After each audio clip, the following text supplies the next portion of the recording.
Lagi rame nih akademisi dari berbagai macam universitas di Indonesia berusaha menggoyang Jokowi dengan kritikan-kritikannya yang tajam. Tahukah kalian berapa sih jumlah sarjana yang ada di Indonesia? Yuk kita bedah bersama. Bapak Ibu baru muncul 11 sampai 12 hari sebelum hari pencoblosan. Jangan-jangan, ini analisa saya karena terbuka celah. Jangan-jangan Bapak Ibu sudah tahu siapa pemenang Pilpres 14 Februari. Karena apa? Lembaga-lembaga survei kredibel telah memberikan hasil surveinya, ya, bahwa ada salah satu paslon yang sudah pasti memenangkan Pilpres ini satu putaran. Lalu Bang, Adiana Pitupulu itu ngomong dengan waktu itu masih yakin Pak Jokowi akan menjadi bagian dari tim kampanye Ganjar. Nggak ada yang ribut Bang. Hasto waktu itu bilang 7 bulan yang lalu Pak Jokowi itu akan cawe-cawe untuk memenangkan Ganjar. Nggak ada yang ribut Bang. Ya. Ini tuh ributnya gara-gara Pak Jokowi nggak bersama mereka. Di samping etik gitu ya. Kalau kita mau bijaksana memang begini. Kalau di aturan formalnya itu kan presiden itu kan peserta pemilu. Ya. Nah, nyatanya waktu periode kedua tuh. Ya kan? Dia kan peserta pemilu. Ya. Maka diatur di undang-undang presiden, wakil presiden, menteri dan lain-lain pejabat itu harus cuti dari luar tanggungan negara, dan tidak boleh menyalahgunakan fasilitas negara. Itu maksudnya begitu kan. Jadi pasal undang-undang itu maksudnya kalau presiden itu sedang jadi peserta pemilu. Sistem moral. Sistem hukum bukan sistem etik. Kalau kita nilai hukum pakai etik, nggak ketemu. Kacau, tidak ada kepastian. Kalau kita nilai hukum pakai moral, nggak ada kepastian. Mengapa? Karena hukum, moral, etik itu tertanam pada rasa. Rasa Bang Karni dengan rasa saya mengenai satu soal berbeda. Orang bisa, ini satu bilang pantas, karena itu bicara mengenai pantas, mengenai tidak pantas.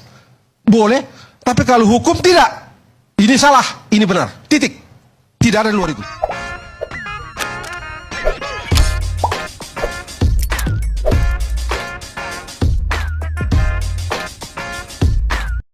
Baik sahabat sekalian, jumpa lagi bersama saya di channel ini, di mana pada kesempatan video kali ini saya akan mereaksi beberapa buah video terkait dengan Presiden Joko Widodo. Presiden Joko Widodo akhir-akhir ini menjadi viral di berbagai media sosial dikarenakan penyerangan secara verbal yang dilakukan oleh berbagai pihak karena ia dinilai telah melanggar etika sebagai seorang negarawan, sebagai seorang presiden yang melakukan tindakan-tindakan yang dinilai sebagai kampanye terselubung untuk mendukung salah satu paslon, dan tentunya paslon tersebut adalah paslon 02. Dan di sini kita akan melihat bagaimana ada beberapa video yang menunjukkan para sivitas akademika dari berbagai kampus ternama di tanah air mengeluarkan statement mereka atau pernyataan mereka yang pada dasarnya menginginkan agar Presiden Jokowi kembali kepada jalan yang benar sebagai seorang pemimpin yang harusnya bersikap netral dan tidak melakukan cawe-cawe dalam situasi Pilpres seperti saat ini. Namun, tindakan yang dilakukan para sivitas akademika dari setiap kampus yang terjadi, ada pihak tertentu yang menilai ini merupakan bagian dari modus atau bagian dari tindakan yang dilakukan untuk mengatasi popularitas dari salah seorang paslon yang saat ini cukup signifikan pertumbuhan elektabilitasnya. Dan juga seperti yang kita ketahui bahwa hampir semua lembaga survei menempatkan paslon 02 Prabowo Gibran pada urutan pertama dalam setiap hasil survei mereka. Dan bahkan disinyalir Pilpres kali ini hanya akan berlangsung satu putaran. Oleh karena itu, ada berbagai upaya yang dilakukan dari para lawan politiknya, mulai dengan mundurnya beberapa pejabat pemerintah, baik itu menteri maupun beberapa pejabat di perusahaan BUMN, dalam hal ini Komisaris Utama PT Pertamina, yaitu Pak Basuki Cahayapurnama juga sudah mundur, dan ada beberapa pihak lainnya. Dan bahkan disinyalir ada beberapa lagi pejabat dari Partai PD Perjuangan dan juga yang memiliki kedekatan dengan Ibu Megawati Soekarno Putri bakal mengundurkan diri dari kursi kepemimpinan mereka. Hal ini dinilai sebagai sebuah upaya untuk menunjukkan kepada publik dan menarik simpati publik, dan seolah-olah apa yang dilakukan Presiden Jokowi itu semuanya tidak benar. Dan dengan demikian, jika Jokowi sudah tidak disukai lagi, maka dengan sendirinya paslon yang didukungnya pun elektabilitasnya akan merosot. Oleh karena itu, saudara sekalian, sebelum kita masuk ke videonya, terlebih dahulu kepada para sahabat yang mungkin belum sempat memberikan dukungan terhadap channel ini, mohon dukungannya dengan menekan tombol subscribe dan membunyikan tanda loncengnya, agar setiap video baru yang akan kami upload pada channel ini, saudara sekalian bisa mengikutinya dari waktu ke waktu. Baik, kita langsung saja ke video pertama, statement seorang netizen yang menanggapi peristiwa di mana para sivitas akademika dari berbagai kampus ternama di tanah air ini memberikan statement terhadap apa yang terjadi atau politik yang terjadi di tanah air akhir-akhir ini, yang lebih ditunjukkan kepada Presiden Jokowi yang dinilai sudah tidak netral lagi. Mari kita dengarkan statement dari beberapa netizen berikut ini. Lagi rame nih, akademisi dari berbagai macam universitas di Indonesia berusaha menggoyang Jokowi dengan kritikan-kritikannya yang tajam. Tahukah kalian berapa sih jumlah sarjana yang ada di Indonesia? Yuk kita bedah bersama. S1 itu ada 12,4 juta. Kemudian D3 itu ada 3,5 juta. D1 dan D2 itu ada 1,1 juta. Kemudian S2 itu ada 882 ribu orang. Kemudian S3 itu ada 63 ribu orang. Jadi kalau di total semuanya ini, akademisi ataupun sarjana ini hanya 17 juta jiwa saja. Dan tidak mungkin kan 17 juta jiwa ini semuanya kontra terhadap Jokowi. Ada juga kan sarjana yang dukung Jokowi. Jadi seandainya ada 60% aja yang tidak suka dengan Jokowi, para akademis ini, itu nih jumlahnya hanya sekitar 9 juta orang saja yang benci terhadap Jokowi dari kalangan akademisi. Apakah 9 juta akademisi ini mampu menggoyang Jokowi dan menumbangkan Jokowi? Sedangkan orang yang puas terhadap Jokowi itu sekitar 80% atau sekitar 150 juta jiwa orang lah. Apakah 9 juta mampu menghadapi 150 juta jiwa yang suka dengan Jokowi? Bagaimana menurut Anda? Baik sahabat sekalian, statement yang disampaikan oleh netizen yang satu ini menanggapi pemberitaan di salah satu media bahwa ramai kampus besar deklarasi kebangsaan kritik Jokowi, alumni dan akademisi perguruan tinggi malah sebaliknya. Nah, di sini beliau atau netizen tadi mencoba untuk menampilkan data ya berdasarkan pendidikan di tanah air ini, yang S1 itu 12,4 juta jiwa, kemudian D3 3,5 juta, lalu yang berikut D2 1,1, S2 882 ribu orang, dan S3 63 ribu orang. Jadi dikalkulasikan atau ditotalkan, maka total semuanya sebanyak 17 juta jiwa. Dari 17 juta jiwa ini, jika dibandingkan dengan jumlah penduduk Indonesia sangat jauh, karena jumlah penduduk Indonesia itu kurang lebih 278 juta jiwa. Nah, dari 17 juta jiwa ini pun tidak mungkin semuanya sepakat bahwa apa yang mereka lakukan atau kritikan yang dilakukan terhadap Presiden Jokowi itu semua mereka mengamini dan meyakini bahwa itu sesuatu yang keliru atau salah. Jika kita hanya ambil 50% dari 17 juta jiwa seperti yang digambarkan tadi, maka kurang lebih ada 9 jutaan. Jika dibandingkan dengan 80% yang mendukung atau puas dengan kepemimpinan Presiden Jokowi, maka sangat jauh. Oleh karena itu, apakah hanya dengan para sivitas akademika ini menyampaikan kritik mereka terhadap Presiden Jokowi, lalu pada hasilnya Jokowi akan ditumbangkan atau dimaksulkan? Sangat tidak mungkin ya. Karena kita lihat berdasarkan data, ya ini hanya untuk kaum yang intelektual, tetapi masyarakat akar rumput masih tetap berpegang teguh dan masih meyakini bahwa Presiden Jokowi adalah presiden terbaik Republik Indonesia, dan itu semua bukan hanya isapan jempol, tetapi Presiden Jokowi telah menunjukkan kinerjanya dengan berbagai prestasi yang itorekan, dan justru itu sangat dirasakan oleh masyarakat kecil. Baik, kita lanjut ke video berikut, bagaimana salah seorang dari anggota TKN Prabowo Gibran berbicara terkait dengan kritikan yang dilakukan oleh para sivitas akademika di berbagai kampus ternama tanah air. Mari kita saksikan. Mas Hasan, silakan Ya, menanggapi. yang soal ini saya sudah menebak dari akhir Desember dulu. Yang mana nih? Yang soal Sivitas Akademika, Oh, oke. Akademika yang Petisi ini, itu ya? akhir Desember saya sudah bilang akan ada nanti orang-orang yang seolah-olah bukan tim paslon tertentu, ya, yang seolah-olah tidak mendukung paslon tertentu, mereka akan menggerakkan mosi ketidakpercayaan terhadap Pak Jokowi. Mereka akan menyuarakan kalau nggak pemakzulan, mosi ketidakpercayaan atau apapun itu, ya untuk mendegradasi Pak Jokowi. Padahal mereka pendukung capres tertentu. Pada bukti, Anda Iya, punya buktinya mendukung. nggak? Iya, silakan Kalau aja. profesor doktor itu punya pendukung Pak Tahu Jokowi. kita pendukung capres Pendukung tertentu. satu. Sama aja Udah lah Mas Hasan, tuduhan Anda tadi. ini analisis Anda rendah Iya. terus gitu loh. Selalu kalah dia analisanya. Enggak. Misalkan Anda kita tuh sampai tidak saat dalam ini gitu sudah loh. ada 3 universitas ya, UGM, kemudian UII dan UI. Anda mengatakan ini ketiga universitas ini Sivitas Akademika mengatakan terafiliasi dengan Saya paslon yakin tertentu. Sivitas Akademika ini Terafiliasi. mendukung capres tertentu.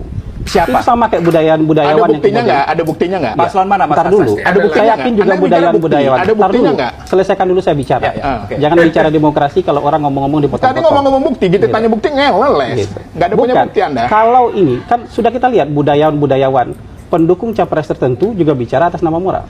Sekarang kita juga dosen-dosen ini tahu kok afiliasi politiknya Siapa kemana. sebutkan? Iya, Anda ada punya dosen-dosen bukti nggak? afiliasinya ke PKS ada kok. Siapa? Ya, Enggak, yang ada ngomong di dosen-dosen TV yang sekarang. berafiliasi ke PDIP juga ada Enggak, kok. Tapi siapa? kita Siapa? santai aja. Siapa? Kita yakin ini Nggak karena punya mereka bukti dia. menolak capres 02 gitu aja. Oke. Yang mereka tolak itu capres 02. Nggak punya Jadi bukti. kita biarkan saja lain yang tidak kayak begini ditolak, karena ya. yang ini mau profesor, mau Sivitas Akademika menolak yang seperti ini. Juri terakhirnya tetap masyarakat kok. Tetap rakyat kok juri Masyarakat terakhirnya. yang menilai. Jadi apapun yang disampaikan buat kita bagian dari bunga-bunga demokrasi. Oke. Iya. Bagus, silakan. Luar biasa ya, Bung Hasan Nasbi mengatakan bahwa apa yang dilakukan oleh para Sivitas Akademika dari berbagai kampus ternama tanah air itu merupakan bagian dari bunga-bunga demokrasi. Dan memang menurut Bang Hasan tadi bahwa ya upaya dari para Sivitas Akademika ini sudah tercium di akhir Desember tahun kemarin.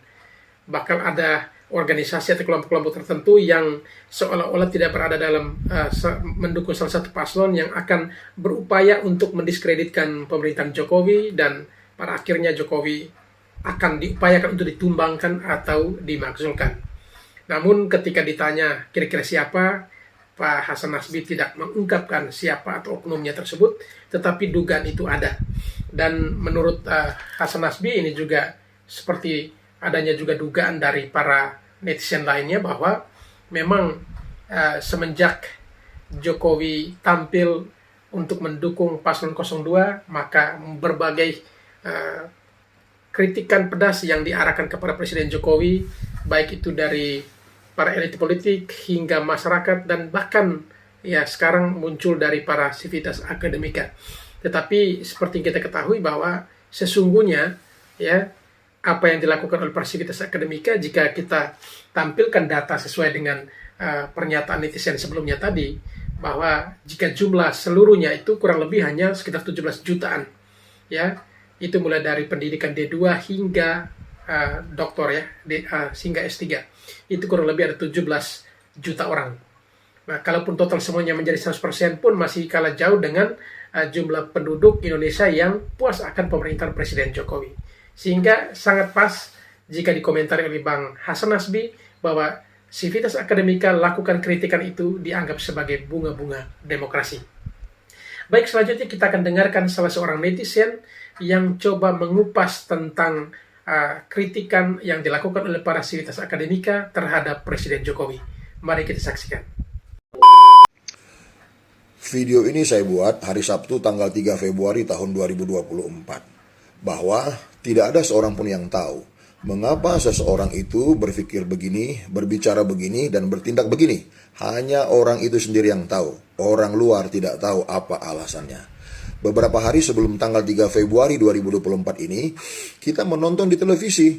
Sebagian guru besar dari sebagian kampus mengatakan, proses demokrasi di NKRI telah rusak dan Bapak Presiden Joko Widodo dituduh sebagai perusak demokrasi. Apa alasan Bapak Ibu Profesor yang terhormat ini mengatakan demikian? Yang pertama, adanya putusan Mahkamah Konstitusi nomor 90 tahun 2023 yang telah menambahkan frasa terhadap pasal 169 huruf Q Undang-Undang nomor 7 tahun 2017 tentang pemilu, batasan usia capres-cawapres adalah 40 tahun. Namun apabila pernah menjabat sebagai kepala daerah, boleh di bawah usia 40 tahun. Alasan yang kedua, adanya putusan Majelis Kehormatan Mahkamah Konstitusi yang mengatakan bahwa putusan MK nomor 90 itu adalah melanggar kode etik. Dan ada 5 hakim Mahkamah Konstitusi dikenakan pelanggaran etik. Ini adalah alasan Bapak Ibu yang terhormat mengatakan proses demokrasi di negara kesatuan Republik ini telah rusak. Apakah ada alasan yang lain selain ini?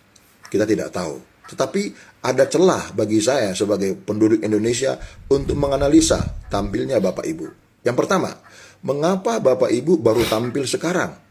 11 sampai 12 hari sebelum tanggal 14 Februari hari pencoblosan.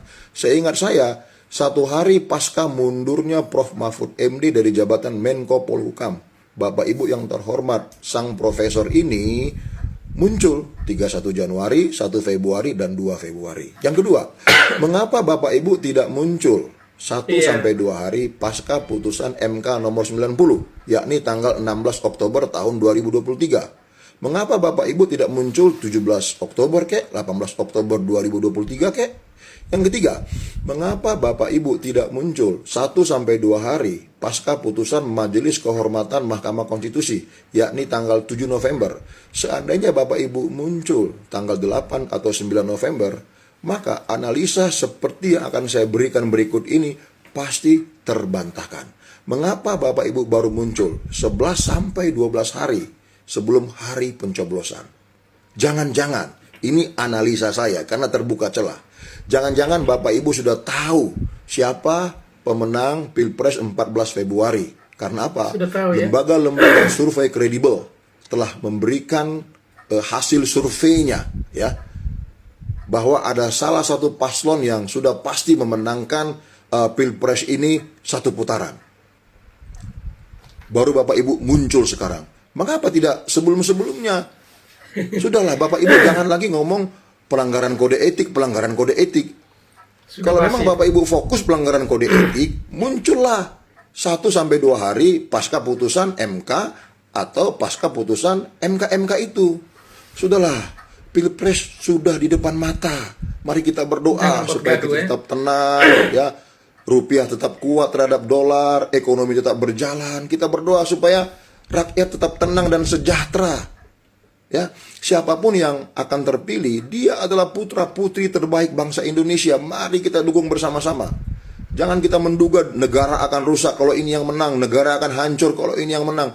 Dari dulu Pilpres lalu begitu. Kami sebagai rakyat sudah capek menyaksikan hal-hal demikian. Bagi saya siapapun yang menang pada baik, orang anak beda nih, sama-sama wong Indonesia. Ayo kita dukung bersama-sama. Baik sahabat sekalian, barusan kita menyaksikan bersama statement dari salah seorang netizen kita yang mengomentari upaya yang dilakukan oleh para sivitas akademika dengan memberikan kritik terhadap Presiden Jokowi terkait dengan hal-hal etik, lalu ya seperti yang digambarkan tadi. Memang ini agak sedikit janggal karena putusan MK itu sudah sangat jauh, ya sudah dari tahun kemarin, tahun lalu. Tetapi pasca putusan MK itu mungkin 1-2 hari setelahnya itu tidak ada upaya dari para sivitas akademika dari berbagai kampus ternama tersebut. Lalu ada lagi juga dengan putusan MK itu pun tidak dilakukan atau tidak ada upaya mungkin memprotes ataupun apa bentuknya. Tetapi giliran ketika saat-saat menjelang Pilpres seperti ini baru muncul ya kritikan yang diberikan oleh para sivitas akademika dengan mengatakan bahwa Presiden Jokowi itu adalah perusak demokrasi. Namun di sini memang ketika kita tinjau, kita lihat kembali dan mendengarkan penjelasan dari netizen tadi, ya bisa dicurigai.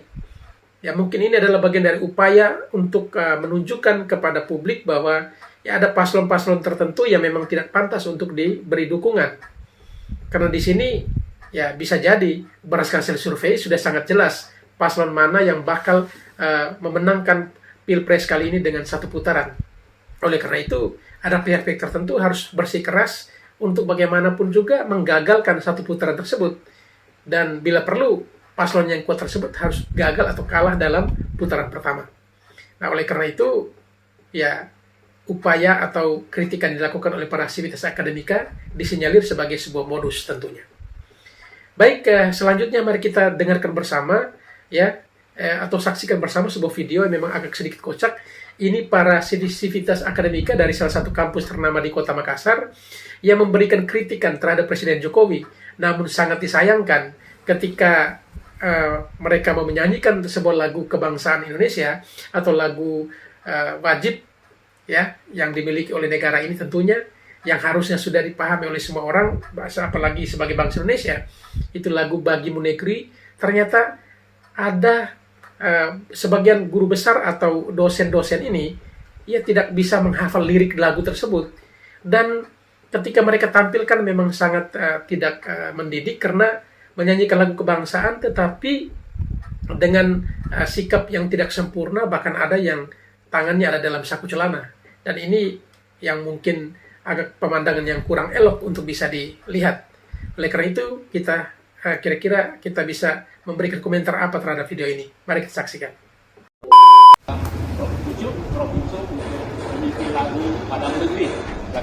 Baik, terima kasih Prof.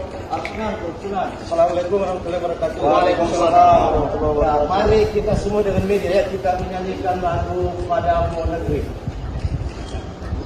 1, 2, 3. Padamu negeri kami berbakti, padamu negeri kami berbakti, padamu negeri kami berbakti. Karena tidak hafal ya. Padamu negeri jiwa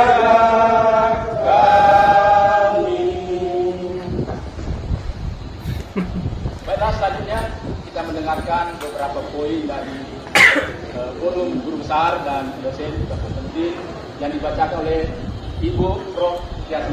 Silakan. Pernyataan sikap forum guru besar dan dosen Universitas Hasanuddin. Unhas bergerak.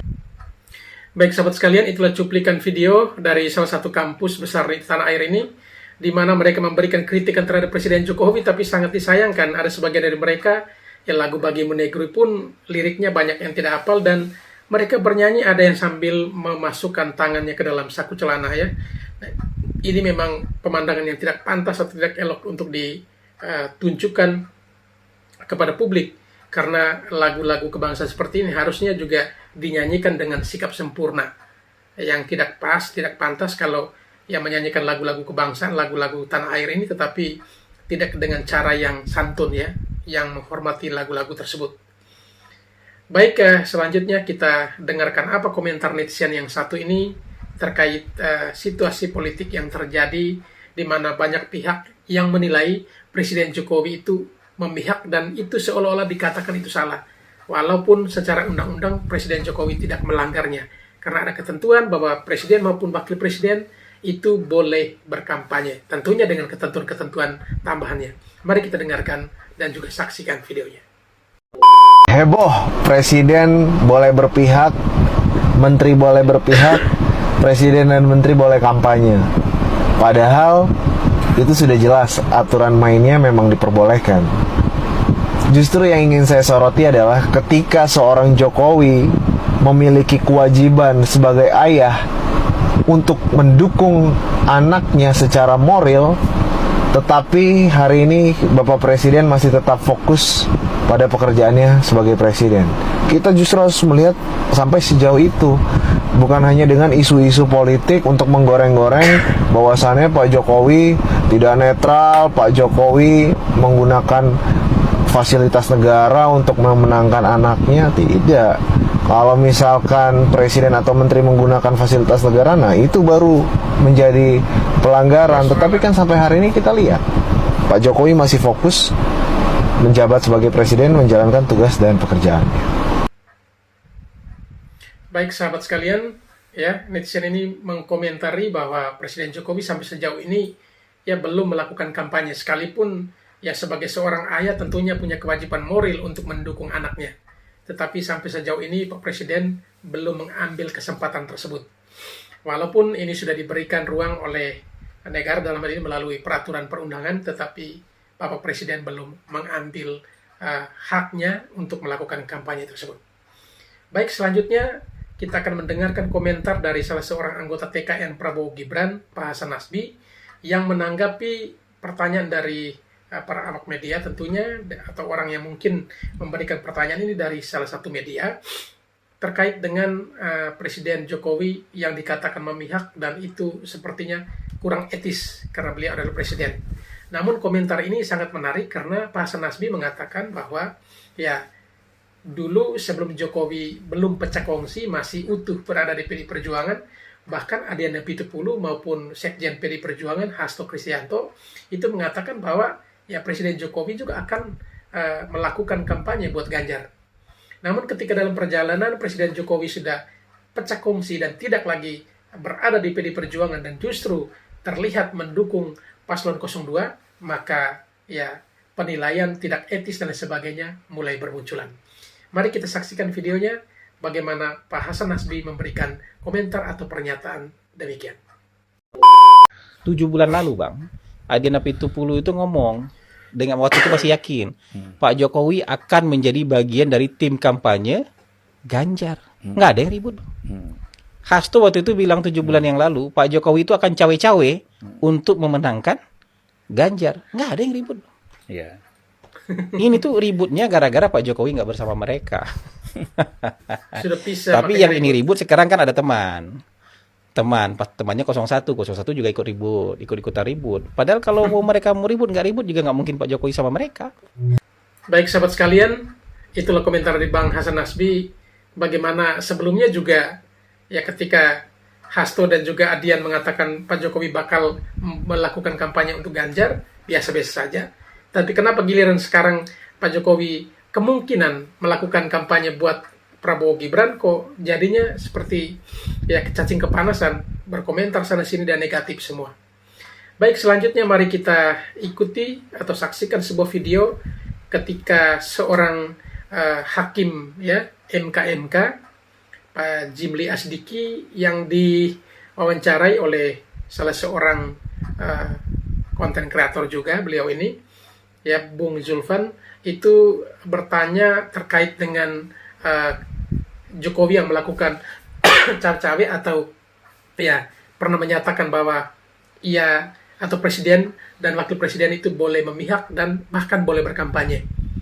Yang mungkin selama ini kita hanya mendengarkan sekilas dari pernyataan dari berbagai orang yang mungkin dianggap paham, tetapi untuk kali ini mungkin kita boleh dengarkan dari seorang Profesor Jimli Asdiki. Beliau juga adalah mantan ketua MK dan saat ini menjadi ketua MK yang akan berkomentar terkait hal ini.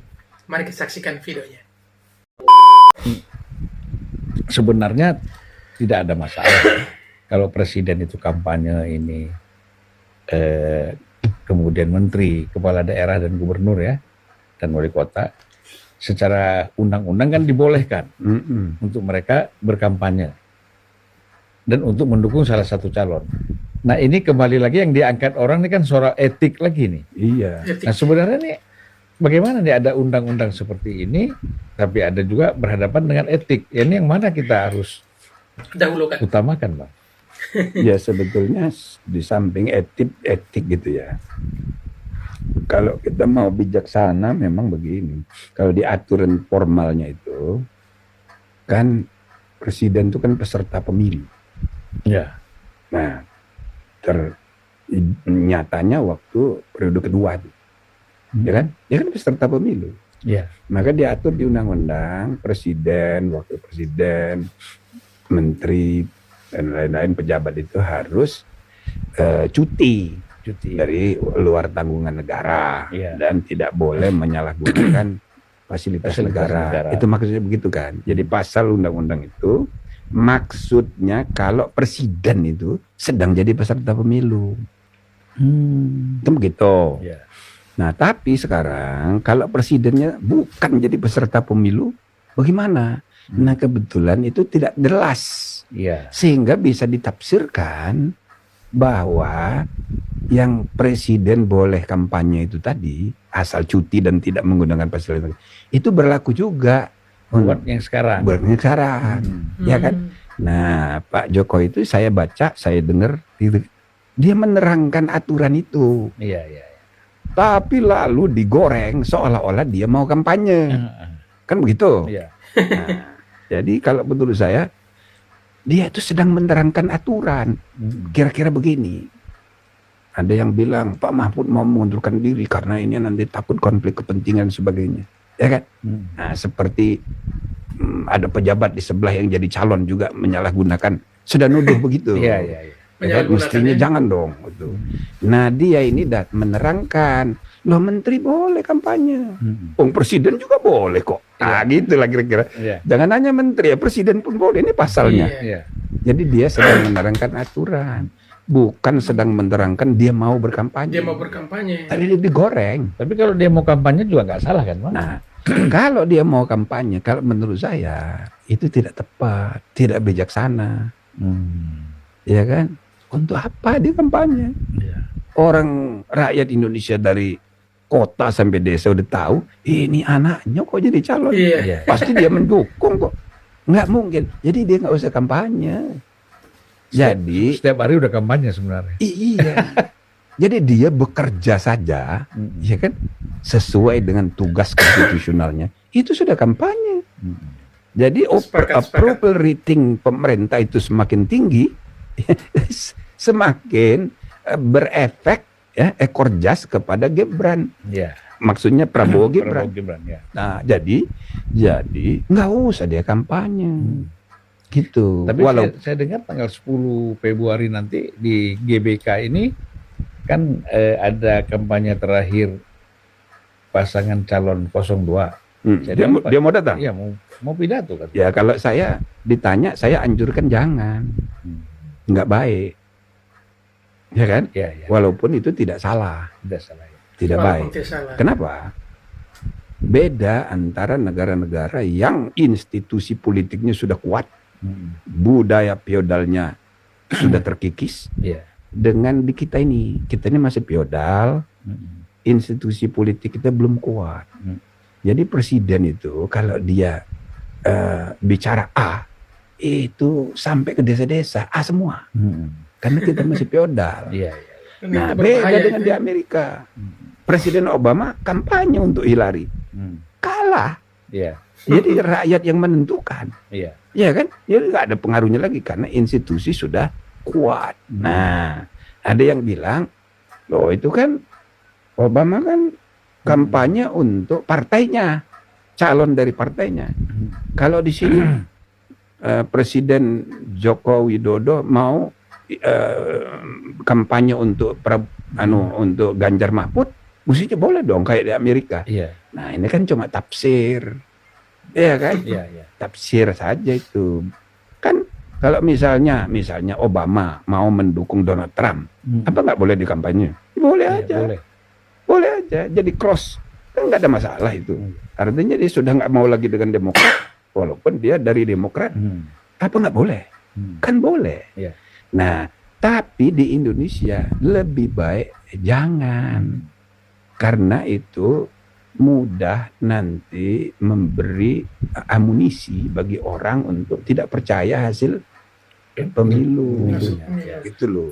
Itu lebih baik. Logiknya itu begitu. Walaupun tidak salah. Tidak salah. Karena kan Baik sahabat sekalian, memang apa yang dijelaskan oleh Prof. Jimli Asdiki ini sungguh luar biasa ya. Kita akhirnya jadi terbuka wawasan kita terkait dengan pasal yang ditunjukkan oleh Presiden Jokowi bahwa Presiden maupun Wakil Presiden itu boleh berkampanye. Dan penjelasan Prof. Jimli ini sangat menarik karena memang penjelasan Jokowi tersebut itu karena adanya munculnya sebuah pertanyaan. Bahkan dia mengatakan ya jangankan Menteri Presiden pun boleh ya untuk berkampanye. Itu karena Jokowi mau menjelaskan tentang undang-undang, bukan dia mau menjelaskan dia ingin berkampanye. Dan ini memang penjelasan yang sangat bagus yang disampaikan oleh Prof. Jimli, bahwa yang dia jelaskan itu memang dalam pasal tersebut, itu memang dibuat karena mengingat bahwa presiden itu adalah sebagai peserta pemilu, apabila presiden sebagai incumbent yang bakal maju kembali. Nah, itu di periode kedua kemarin digunakan pasal ini. Tetapi saat ini ketika Jokowi sudah 2 periode, maka pasal ini ya karena memang tidak diatur demikian, sedemikian rupa sehingga ya pasal ini tetap berlaku bagi seorang presiden. Karena tidak ada ketentuan bahwa dia ini atau pasal ini hanya berlaku bagi presiden yang incumbent yang bakal maju kembali, tetapi tidak diatur untuk seorang presiden yang tidak mungkin maju lagi. Sehingga karena tidak ada pasal tambahan, maka pasal ini digunakan oleh Presiden Jokowi untuk menjawab pertanyaan dari beberapa pihak. Sehingga memang di sini dikatakan oleh Prof. Jimli bahwa tidak ada kejelasan dalam pasal tersebut. Sehingga pernyataan atau penjelasan dari Presiden Jokowi yang menjelaskan pertanyaan dari beberapa orang terkait dengan pasal tersebut, Jokowi lagi menjelaskan bahwa ya jangankan menteri, presiden pun boleh berkampanye, memihak dan juga bahkan berkampanye, dan beliau tunjukkan pasalnya, dan itu dibenarkan oleh Prof. Jimli bahwa itu tidak dipersoalkan karena memang Presiden Jokowi sedang menjelaskan peraturan perundang-undangan, bukan menjelaskan bahwa dia ingin berkampanye. Lalu tadi ketika Bung Zulfan bertanya apakah nanti Presiden Jokowi bakal hadir dalam acara kampanye akbar Prabowo Gibran per tanggal 10, saran dari Prof. Jimli, alangkah baiknya Pak Jokowi tidak usah hadir. Itu dikarenakan apa? Memang sekalipun itu tidak salah atau tidak menyalahi aturan, tetapi saran dari Prof. Jimli sebaiknya jangan. Karena apa? Karena nanti akan ada penilaian ketika kemungkinan saja jangan sampai paslon 02 ini menang, maka mulai muncul mosi tidak percaya atas hasil pemilu dan lain sebagainya. Tadi sungguh bagus dijelaskan oleh Prof. Jimli terkait dengan perbedaan pola antara pilpres di Indonesia dan juga di Amerika. Kalau di Amerika yang feodal itu sudah tidak ada lagi, sehingga ya memang sekalipun Obama berkampanye untuk Hillary Clinton pun Hillary Clinton tidak terpilih menjadi presiden. Beda kalau di Indonesia, ya ketika Presiden Jokowi berkampanye untuk Prabowo Gibran, secara struktur dari pusat sampai daerah sampai di kampung-kampung justru pasti akan patuh. Sehingga dengan demikian akan diragukan hasil pemilunya. Ini menurut Prof. Jimli disarankan. Seandainya ia ditanya, pasti dia akan memberikan saran seperti itu. Sehingga sarannya biarkan saja Pak Jokowi tidak usah berkampanye. Karena sesungguhnya tanpa disadari hampir setiap saat itu Jokowi sedang berkampanye untuk Prabowo Gibran. Ya, siapapun dia pasti tidak akan percaya kalau Jokowi tidak melakukan kampanye untuk anaknya. Ya, satu partai pun dia dukung, apalagi anak kandungnya sendiri. Tentunya ini secara psikologi sebagai orang tua harus memberikan dukungan terhadap anaknya. Sehingga menurut Prof. Jimli alangkah baiknya pada saat kampanye akbar tersebut Pak Jokowi biar tidak usah hadir, tetap menjalankan aktivitasnya sebagaimana mestinya, sehingga dengan demikian akan lebih aman. Dan kalaupun ya menurut saya Prabowo Gibran menang pun tidak ada lagi alasan orang untuk menjatuhkan atau ya mulai muncul mosi tidak percaya atas hasil pilpres tersebut. Baik, selanjutnya mari kita akan dengarkan dan saksikan bersama sebuah video salah seorang pakar hukum tata negara, Bung Margarito Kamis, yang akan menjelaskan terkait dengan antara hukum dan etik atau hukum dan etika. Ya, karena seringkali atau yang terjadi akhir-akhir ini ketika hukumnya benar pun akan ditinjau etikanya. Nah, ini yang perlu digariskan kira-kira apakah hukum di P1-kan ataukah etikanya. Karena kalau berbicara hukum harus diprioritaskan, berarti apa yang tertuang dalam peraturan itu harus dijalankan. Tetapi lagi-lagi soal etika juga sering dipergunjingkan. Karena sekalipun Anda tidak melanggar hukum, tetapi secara etika dianggap melanggar. Oleh karena itu, kita akan dengarkan bersama penjelasan dari Bung Margarito Kamis. Mari kita saksikan videonya. Bukan sistem moral. Sistem hukum bukan sistem etik. Kalau kita nilai hukum pakai etik, nggak ketemu. Kacau, tidak ada kepastian. Kalau kita nilai hukum pakai moral, nggak ada kepastian. Mengapa? Karena hukum, moral, etik itu tertanam pada rasa. Rasa Bang Karni dengan rasa saya mengenai satu soal berbeda. Orang bisa, ini satu bilang pantas, karena itu bicara mengenai pantas, mengenai tidak pantas. Boleh, tapi kalau hukum tidak. Ini salah, ini benar. Titik. Tidak ada di luar itu. Kecuali kalau kita mau bikin kacau, supaya sistem hukum itu kita runtuhkan pakai dengan pakai nilai, pakai moral, nilai, pakai etika dan segala macam. Saya dengar kalau orang bicara di atas hukum ada etika. Saya mau tanya, dari mana orang memperoleh pandangan atau keyakinan atau apapun yang sejenisnya itu mengenai sesuatu itu baik atau buruk? Dari mana orang memperoleh? Sesuatu itu pantas atau tidak? Dari mana orang memperoleh? Kalau kita mau bikin pendek, based on natural law, sunnatullah dalam Islam. Itu bisa dipaksakan sembarangan? Tidak bisa. Sesuatu yang bermoral, sesuatu dari sudut pandang abang atau sudut pandang Kodari ini bermoral atau ini etis, tapi dari sudut orang lain itu boleh aja tidak etis. Itu biasa saja, itu bukan sesuatu yang imperatif, bisa dilakukan.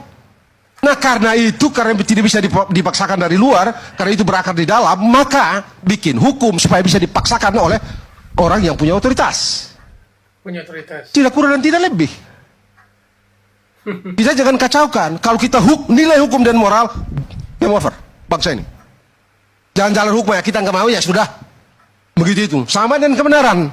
Kalau kebenaran itu takar pakai orang banyak, semua orang bilang salah, salah itu. Semua orang bilang benar, benar itu. Tidak ada standarnya. Fasis. Dan itu yang dilakukan oleh Hitler misalnya. Jadi kita mesti clear di sini. Jelas kok. Kalau misalnya presiden itu, siapapun dia, dibilang hanya bisa kampanye, kalau dia capres, ngapain dibilang presiden punya hak untuk berkampanye? Ngapain? Karena setiap capres, siapapun dia, pasti punya hak. Tidak mungkin ada capres yang tidak punya hak. Penggunaan hak itu digantungkan atau disandarkan pada sejumlah syarat. Yang kalau syarat itu tidak terpenuhi, perbuatan itu menjadi tidak sah. Dalam hukum ukurannya adalah sah dan tidak sah. Tidak ada pantas dan tidak, bukan pantas dan tidak pantas. Suka atau tidak, senang atau tidak. Pak Karni, saya di LC beberapa waktu lalu, masih di yang live itu juga saya sudah pernah bilang gitu ya. Suatu hari Sayyidina Ali itu kehilangan baju besi dan dia bawa masalah itu kepada Hakim Suraih. Dia pemimpin, begitu. Dia pemimpin kan? Tapi apa? Dia tidak bisa buktikan barang yang itu dicuri oleh si Yahudi itu. Dia tidak bisa. Karena saksinya cuma dua, anaknya dengan pembantunya. Dan menurut kaidah fikih tidak bisa. Nggak bisa. Karena ini anak terikat darah dan Anda tidak akan jujur. Ini orang yang berada di kekuasaan Anda tidak akan jujur. Dalam kaidah fikih tidak bisa. Kalah. Orang itu kalah. Si Sayyidina Ali kalah. Oh dia pemimpin. Mau bilang apa? Lalu orang bilang, itu kan formil. Lalu apa mau bilang? Sayyidina Ali menyerah tuh. Baik sahabat sekalian, memang penjelasan Bung Margarito Kamis ini sungguh luar biasa. Memang ini untuk bisa mematahkan ya omongan banyak pihak, banyak orang yang seolah-olah antara hukum dan etika ini dua hal yang sama-sama pentingnya sehingga membuat orang sulit untuk memilihnya. Ketika kita memilih untuk mengikuti aturan hukum, lagi-lagi etika disodorkan seolah-olah kita melanggar etika. Tetapi ketika kita menghargai sebuah etika, kita pun ditunjuk sebagai orang yang tidak mengerti hukum. Sehingga tadi sudah dijelaskan oleh Bang Margarito Kamis tadi, bahwa jikalau kita menilai hukum dari sisi moral, itu tidak akan ketemu. Karena hukum ya hukum. Hukum itu berbicara bukan soal pantas tidak pantas, tetapi sah tidak sah. Ya, benar atau salah. Jadi tidak ada lagi soal rasa, soal etika, soal moral. Karena soal etika atau soal moral itu berbicara soal rasa. Kalau berbicara soal rasa itu relatif. Tidak semua orang itu memiliki rasa yang sama. Oleh karena itu, ya harus ditegakkan. Hukum yang harus ditegakkan, bukan soal etika. Karena kalau ketika hukum dikaitkan dengan etika atau moral, maka hukum itu menjadi kacau. Dan itu komentar dari Bung Margarito Kamis. Baik, kita lanjut ke video berikutnya.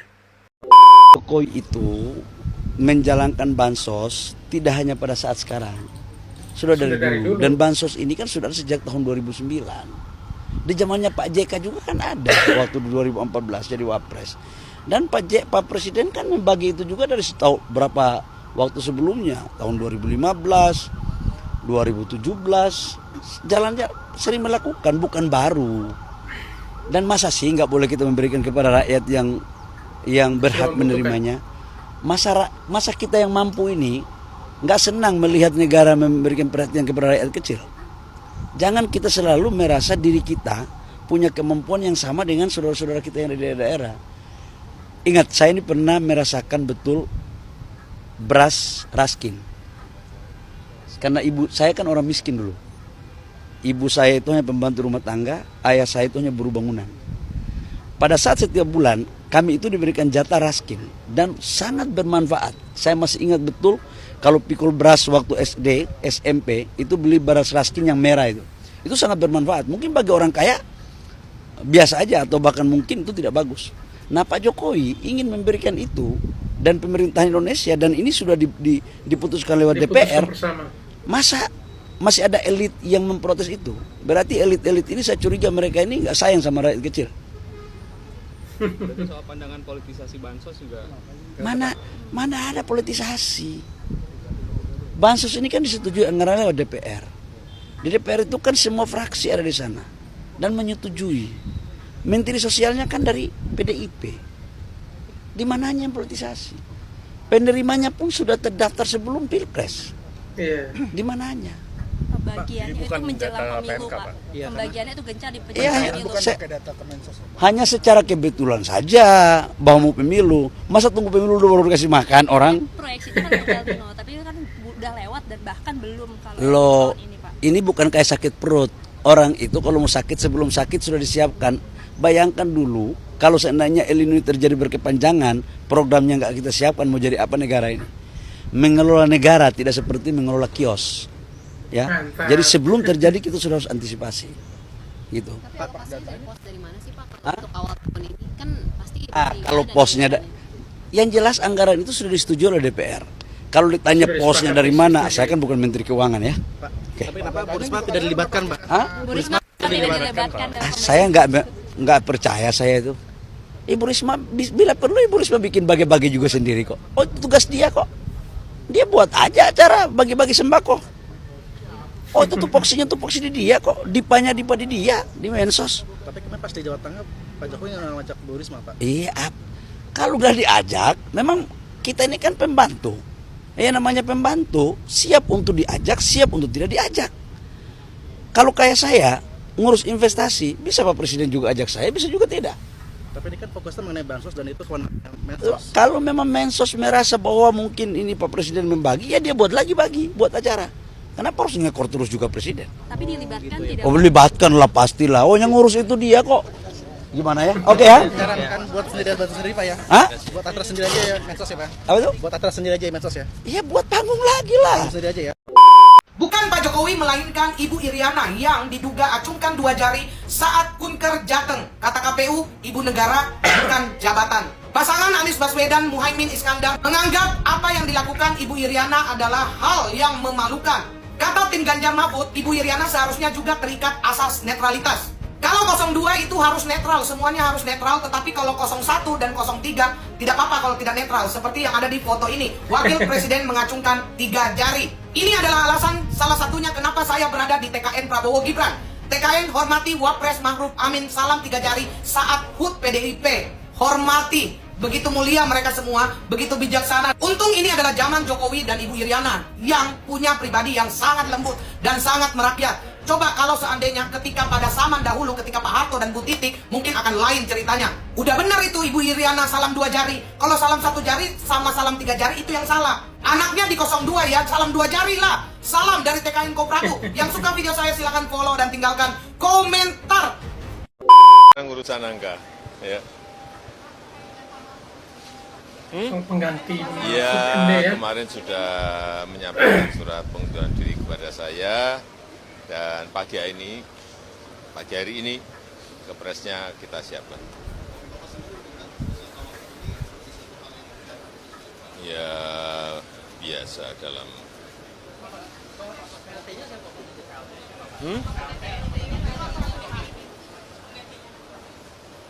Loh masih kemarin sore ya, beri waktu sehari, 2 hari, 3 hari lah.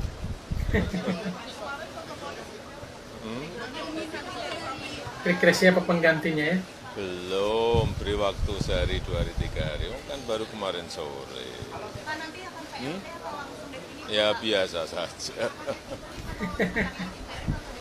Ya nanti dilihat. Ya, sudah. Misalnya Pak terkait Kepres Pak Menko Polhukam, kemarin kan Bapak menunjuk Pak Tito sebagai PLT Menko Polhukam, Pak. Udah ada. Iya, Pak seperti itu karena juga punya pengalaman dulu di BNPT, dulu di Kapolri, dulu sekarang di Mendagri. Saya kira untuk memegang di Menko Polhukam juga enggak ada. Tidak ada, saya kira enggak ada masalah. Presiden bakal ada Iya, gimana? Bakal ada definitif nggak Menko Polhukam? Ya, nanti dilihat lah. Kita ini yang paling penting organisasi berjalan dengan baik. Tapi yang paling sudah penting menyiapkan itu. sosok definitif itu, Pak? Ya? Sudah menyiapkan sosok definitif. Definitifnya siapa? Dari non parpol apa dari parpol, Pak? Gimana, Pak? Tokohnya dari non parpol apa dari parpol? Dari non. Pak Jokowi Pak, besok yang akan jadi debat terakhir ada hal-hal yang ditekankan. Semakin banyak mengkritisi, Pak. Iya, itu hak demokrasi yang harus kita hargai, ya. Pak Jokowi harapan debat besok jadi debat terakhir ada hal-hal yang ditekankan. Ya, semua calon bisa menyampaikan visi misi yang substansial, tidak terjebak pada debat yang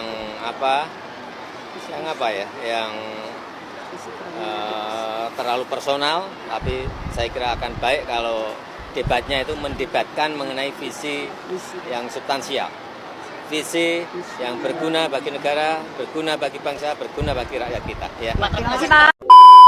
Saya harus akui bahwa Presiden Jokowi ini memang politisi tingkat tinggi yang gerak-gerak politiknya itu tidak bisa ditebak. Beberapa hari, beberapa minggu ini keadaan negara ini dalam tanda kutip riuh dengan berbagai hal-hal yang bikin pusing kepala. Oke, saya akan mengungkap sedikit peribahasa yang sering kita dengar. Bagaimana cara menangkap ular sih? Cara menangkap ular adalah gampang. Jangan tangkap ularnya satu persatu, tapi bakar semak belukarnya. Dan ular-ular itu akan muncul dengan sendirinya dalam kondisi kepayahan atau mungkin kebakar. Itu adalah ungkapan peribahasa yang menyentil siapapun yang bersikap ular.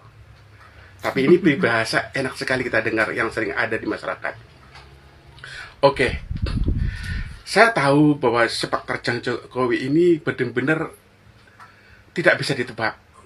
Ya, saya tahu Pak Jokowi ini banyak ya dalam tanda kutip musuh laten yang tidak bisa terdeteksi. Kita tahu bahwa dalam dunia politik itu kawan bisa menjadi lawan, lawan bisa menjadi kawan. Berbagai tindak tanduk Jokowi itu menjadi sorotan berbagai media, ya. Apalagi dikawal pas pampres, pasti tidak segampang melenggang jalan kaki seperti manusia biasa. Pak Jokowi tahu bahwa banyak musuh-musuh politiknya yang tidak bisa terdeteksi. Maka jalan satu-satunya adalah dia harus menangkap ular dengan membakar semak belukarnya. Apa cara yang dilakukan Pak Presiden Jokowi? Menurut versi saya adalah satu. Bapak Presiden Jokowi memberikan statement yang bikin riuh perpolitikan menjelang Pilpres. Yaitu statement tentang presiden dan wakil presiden itu bisa melakukan kampanye. Yang sejatinya adalah terdapat dalam undang-undang tentang pemilu. Kemudian hal yang kedua untuk membakar semak belukarnya adalah Bapak Presiden Jokowi ini membagikan sembako di depan istana. Dan yang ketiga, Bapak Presiden Jokowi itu melakukan makan bakso bersama di Magelang bersama Capres 02. Walaupun sejatinya itu dalam posisi adalah sebagai Menhan. Tapi karena Capres 02 itu melekat pada diri seorang Menhan, jadi publik menyangka bahwa Pak Jokowi sedang makan bakso bersama dengan Capres 02. Walaupun sejatinya Pak Jokowi sedang makan bakso bersama dengan Menhan. Itu kurang lebih 3 cara membakar semak belukar ala Presiden Jokowi. Apa akibatnya? Yang pertama adalah berbagai macam statement, berbagai macam anggapan yang ramai di media sosial bahwa Bapak Presiden Jokowi adalah berpihak kepada salah satu capres. Kita berpikir secara logika. Namanya seorang presiden itu serba susah. Kenapa? Posisi presiden itu melekat 24 jam. Jadi kalau misalnya Pak Presiden Jokowi misalnya mau ngobrol sama Pak Menhan pasti publik menganggap ya Pak Jokowi adalah sedang ngobrol bersama Capres 02. Karena jabatan publik itu adalah melekat 24 jam. Nah, rame statement dari Pak Presiden Jokowi itu menyatakan bahwa Pak Jokowi itu mulai berpihak. Pak Jokowi itu mulai membuat demokrasi semakin kacau balau, bla bla bla bla bla bla. Ramai sekali. Akhirnya muncullah statement. Ya, muncullah statement, muncullah tagar asal bukan 02 di media sosial. Muncullah gerakan petisi dari petisi Bulak Sumur UGM sampai petisi Universitas Indonesia. Dan ini menunjukkan bahwa kita melihat bahwa kalau seandainya Pak Presiden Jokowi itu ingin melanggengkan dinasti politik, saya sudah menonton berbagai video, berbagai artikel ya, sudah membacanya. Ternyata Gibran Raka Buming Raka itu sebenarnya bukan cawapres yang diharapkan Pak Jokowi. Ini membuktikan bahwa Pak Jokowi itu tidak ingin melanggengkan dinasti politiknya. Karena apa? Pada dasarnya konon informasi itu bahwa Pak Prabowo itu ingin disandingkan dengan Bapak Erick Thohir. Konon ya. Oh, Erick Thohir. Tapi kenyataannya dalam berbagai artikel, dalam berbagai video, justru Gibran itu tujuk langsung dengan Prabowo. Dan tentu sebagai seorang bapak ya, bukan seorang presiden, Pak Jokowi yang mengamini namanya bapak. Saya sendiri kalau misalnya saya punya anak dicalonkan bupati, seneng. Padahal itu bukan harapan saya. Itu adalah sebagai manusia. Tapi karena melekat 24 jam seorang presiden, maka seakan-akan masa seorang presiden, tolong jangan angkat anak saya jadi cawapres, saya nggak suka. Kan nggak mungkin. Ya karena setiap keluarga itu ingin anak-anak itu sukses dalam karir politiknya atau dalam sukses dalam bisnisnya. Tentu kan seperti itu. Jadi kalau misalnya sudah diangkat Gibran jadi cawapres, ya sudah mau gimana lagi. Nah, kemudian namanya juga bapak. Masa bapak itu nggak mendukung? Sebagai manusia kan mendukung. Cuma sayangnya bapak itu melekat pada jabatan publik sebagai presiden. Jadi tidak bisa dipisahkan. Inilah yang membuat kontroversi.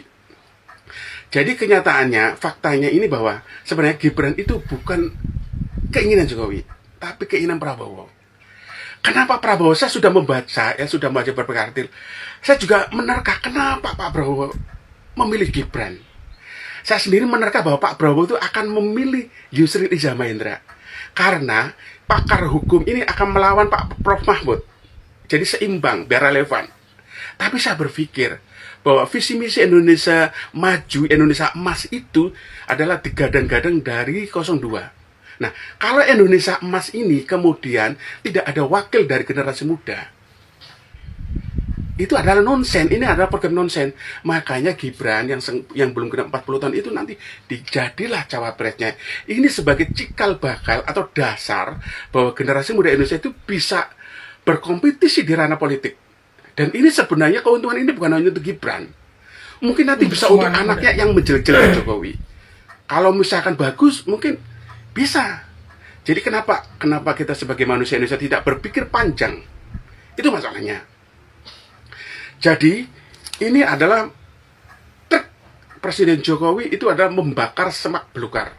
Kemudian dengan adanya Jokowi itu membakar semak belukar, muncullah tadi yang saya katakan petisi Bulak Sumur. Akhirnya muncul. Kenapa nggak dari dulu? Kalau memang menyuarakan tentang demokrasi yang berbelok, kenapa nggak dari 2 tahun, 3 tahun yang lalu? Kenapa baru sekarang? Kenapa baru menyuarakan? Dan yang unik, berawal dari kampus Bulak Sumur, di mana Capres 01 dan 03 adalah alumninya Universitas Islam Indonesia Yogyakarta, yang notabene adalah tempat di mana cawapres nomor 3 itu mengajar. Silakan Anda telaah. Kemudian saya coba cek semua akun-akun yang tagar asal bukan 02 kemudian kampus bergerak.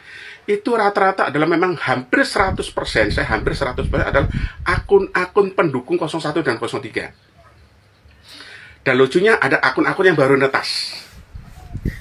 Jadi memang ini dirancang memang ya seperti itulah. Anda pasti tahu. Jadi membakar semak belukar ala Jokowi ini akhirnya terbukti. Yang lucu setelah Pak Jokowi itu bagi-bagi sembako, di depan istana. Saya kadang-kadang berpikir juga kok istana bakal bagi-bagi sembako. Saya menelaah secara pribadi. Oh, karena Pak Jokowi itu merasa bahwa Pak Jokowi itu berpihak. Kalau bagi sembakonya misalnya di tempat-tempat tertentu, misalnya di alat-alat negara, nanti dikirain kampanye. Mungkin di tempat yang A, yang B nanti dikira kampanye. Makanya mungkin Pak Jokowi itu berpikir, biar netral gimana? Di depanlah istana negara. Kemudian yang datang itu saja ya, menurut statement dari salah satu mantan wapres ini katanya bikin memalukan aja. Tolong jangan dibuat lagi lah. Silakan Anda bisa lihat di video-videonya. Sekarang saya lihat video itu yang ternyata yang datang itu adalah banyakkan ojol. Dan pembagian sembako ini sebenarnya mempunyai makna tersirat adalah menyindir kader PDIP yang korupsi dana bansos pada saat pandemi. Silakan Anda cek siapa pelakunya. Jadi seakan-akan ini loh dana bansos dibagikan langsung ke rakyat, jangan dikorupsi. Apalagi masa pandemi. Gila kalian. Ini ada trik cantik dari Jokowi. Anda tahu apa yang dilakukan Jokowi sejatinya adalah membuka aib para ulama. Baik sahabat sekalian, memang ya analisa dari netizen yang satu ini luar biasa ya. Sekalipun disclaimer dulu ya, bukan berarti 100% benar, tetapi namanya juga analisa. Tetapi dari cara menganalisakan dan menganalogikan lalu menjelaskan secara terperinci itu keren. Ya, bahwa ya beliau menggiring kita untuk masuk ke dalam suatu situasi di mana yang saat ini benar-benar terjadi di negara kita dan membangun sebuah narasi yang cukup bagus dan ya menjelaskan kepada kita sekalian bahwa Presiden Jokowi itu adalah seorang politisi kawakan yang luar biasa, yang hebat, yang mampu membuka para pembenci untuk bisa tampil, yang mungkin selama ini masih terhalang atau tertutup, tetapi dengan cara strateginya itu dengan dilakukan sedemikian rupa, maka para pembencinya mulai tampil satu persatu. Dan disitulah kehebatan dari seorang Presiden Jokowi. Ya, terima kasih Bung atas analisanya yang super ini. Baik sahabat sekalian, demikian saja perjumpaan kita pada kesempatan kali ini. Kiranya video-video tadi dapat memberikan inspirasi bagi kita sekalian, dan juga ya kepada para sahabat yang mungkin merasa bahwa video ini menarik, bagus untuk ditonton dan di-share atau dibagikan kepada sesama atau teman-teman, silakan di-share. Dan juga silakan berkomentar sebanyak-banyaknya bagi yang ingin berkomentar. Dan juga tidak lupa bagi yang belum sempat memberikan dukungan, mohon dukungannya dengan menekan tombol subscribe dan membunyikan tanda loncengnya agar setiap video baru yang kami upload, saudara sekalian bisa mendapatkan notifikasinya. Akhirnya saya mengucapkan terima kasih atas perhatian dan juga waktunya untuk menonton video ini, dan sampai berjumpa kembali pada video berikutnya. Terima kasih.